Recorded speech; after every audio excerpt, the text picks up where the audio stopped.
नमस्कार। कभी सोचा है कि हमारे आसपास की कुछ चीजें जैसे पुरानी घड़ी का पेंडुलम या पार्क का झूला एक ही रिदम में क्यों चलती रहती हैं? ये इतनी रेगुलर कैसे होती हैं? आज चलिए इसी पहेली को सुलझाते हैं और इसके पीछे छुपे हुए सिंपल से साइंस को समझते हैं। क्या ये ख्याल कभी आया है कि झूले को एक बार धक्का देने के बाद वो हमेशा एक फिक्स लय में ही आगे पीछे क्यों होता है? अरे ये कोई मैजिक नहीं है, इसके पीछे है प्योर फिजिक्स का एक बहुत ही बेसिक प्रिंसिपल। चलिए इस रोजमर्रा के अनुभव के पीछे के साइंस की तह तक चलते हैं। ठीक है, तो इसे समझने के लिए सबसे पहले ये जानना होगा कि ये जो बार बार होने वाली गति है ये कितने तरह की होती है। जी हाँ, ये सब एक जैसी नहीं होती और इनके बीच का फर्क समझना बहुत जरूरी है। तो यहां पर एक बहुत जरूरी बात समझनी है। हर दोलन गति आवर्त गति होती है, पर हर आवर्त गति दोलन नहीं होती।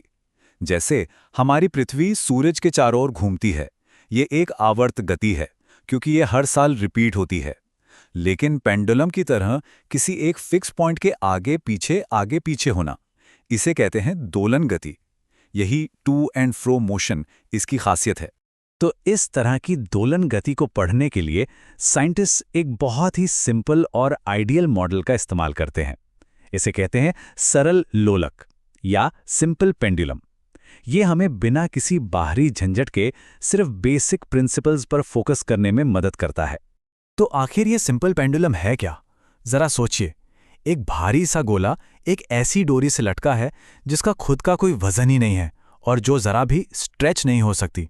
हाँ, ये एक परफेक्ट सिचुएशन है जो असल में नहीं होती, पर साइंस को ठीक से समझने के लिए ये जरूरी है। चलिए इसके हिस्सों को एक एक करके देखते हैं। वो जो धातु का गोला है उसे कहते हैं बॉब। जिस पॉइंट से वो लटका है वो है निलंबन बिंदु। डोरी की लंबाई को हम एल से दिखाते हैं और सबसे नीचे का पॉइंट जहां पेंडुलम शांत खड़ा रहता है वो है मध्य बिंदु। तो अब हम इसके पार्ट्स तो जान गए, चलिए अब कुछ खास टर्म्स को समझते हैं जिनसे हम इस झूले की मोशन को नापते हैं। चिंता मत कीजिए, ये बहुत सिंपल है। तो सबसे पहले आता है आवर्तकाल या टाइम पीरियड। इसका मतलब बस इतना है कि पेंडुलम को एक पूरा चक्कर लगाने में कितना टाइम लगा, मतलब एक सिरे से दूसरे सिरे तक जाकर वापस अपनी जगह पर आने में लगा समय। अगला है आयाम या एम्पलीट्यूड। ये तो और भी सिंपल है। इसका सीधा सा मतलब है कि झूला अपनी बीच वाली पोजीशन से कितना ऊपर या कितना दूर जा रहा है। छोटा धक्का मतलब छोटा आयाम, बड़ा धक्का मतलब बड़ा आयाम। और फिर आती है आवृत्ति यानी फ्रीक्वेंसी। ये हमें बताती है कि पेंडुलम एक सेकंड में कितनी बार अपना पूरा चक्कर काटता है। ये एक तरह से झूले की रफ्तार बताती है। अब मजे की बात यह है कि फ्रीक्वेंसी और टाइम पीरियड ये एक दूसरे के ठीक उल्टे हैं।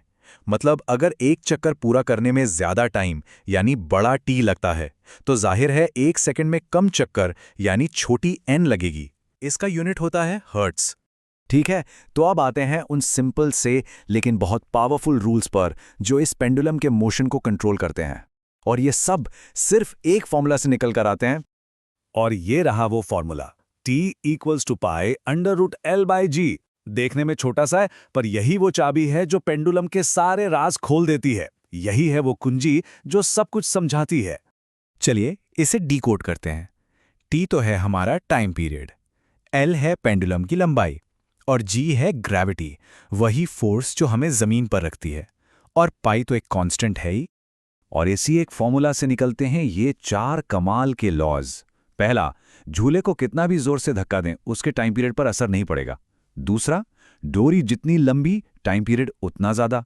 तीसरा, ग्रेविटी जितनी ज्यादा टाइम पीरियड उतना कम। और चौथा, और ये सबसे सरप्राइजिंग है, पेंडुलम के बॉब का वजन कितना है इससे कोई फर्क ही नहीं पड़ता। तो चलिए एक सवाल पूछते हैं। मान लीजिए कोई झूला झूल रहा है और उस पर एक और इंसान आकर बैठ जाए, तो क्या होगा? झूले की स्पीड पर क्या असर पड़ेगा? जरा मास वाले लॉ के बारे में सोचिए। और जवाब है कुछ भी नहीं, बिल्कुल कोई असर नहीं होगा। सुनने में अजीब लगता है ना? लेकिन जैसा कि हमने फॉर्मूला में देखा, उसमें मास यानी वजन का तो कोई जिक्र ही नहीं है। तो झूले पर कौन बैठा है इससे उसके टाइम पीरियड पर कोई फर्क नहीं पड़ता। चलिए अब इन लॉज को कुछ रियल लाइफ सिचुएशंस में लगाकर देखते हैं कि ये असल में काम कैसे करते हैं। तो देखिए, गर्मियों में क्या होता है, गर्मी से पेंडुलम की जो रॉड है वो फैलकर थोड़ी सी लंबी हो जाती है, मतलब एल बढ़ गया। और फॉर्मूला के हिसाब से L बढ़ेगा तो T भी बढ़ेगा, यानी क्लॉक स्लो हो जाएगी। सर्दियों में इसका ठीक उल्टा होता है। एक और बहुत इंटरेस्टिंग एग्जाम्पल है, जब कोई झूले पर खड़ा हो जाता है तो उसकी बॉडी का सेंटर ऑफ ग्रेविटी ऊपर आ जाता है। इससे पेंडुलम की इफेक्टिव लेंथ यानी L कम हो जाती है और झूला तेज चलने लगता है। तो अब आखिरी और सबसे जरूरी सवाल, ये सब हो क्यों रहा है? आखिर वो कौन सी फोर्स है जो पेंडुलम को बार बार उसकी बीच वाली पोजीशन पर वापस खींच लाती है? तो इस पूरी कहानी का हीरो है रिस्टोरिंग फोर्स, हिंदी में प्रत्यानयन बल। ये एक ऐसी इनविजिबल फोर्स है जो हमेशा हर हाल में पेंडुलम को वापस उसकी रेस्टिंग पोजीशन पर लाने की कोशिश करती है। अब ये काम कैसे करता है? देखिए, जब पेंडुलम बिल्कुल बीच में है तब ग्रेविटी और रस्सी का टेंशन एक दूसरे को कैंसिल कर देते हैं। लेकिन जैसे ही वो एक तरफ जाता है, फोर्सेस का बैलेंस बिगड़ जाता है और इनका जो कंबाइंड इफेक्ट है वो एक नेट फोर्स बनाता है जो उसे वापस बीच में खींचता है। फिर इनर्शिया की वजह से वो दूसरी तरफ निकल जाता है और ये साइकिल चलता रहता है। और अब आखिर में एक सवाल जो सोचने पर मजबूर कर देगा। हमने अभी तक जो भी सीखा, खासकर ग्रेविटी यानी जी के बारे में, उसे ध्यान में रखकर सोचिए कि एक पेंडुलम क्लॉक पृथ्वी के सेंटर में काम क्यों नहीं करेगी।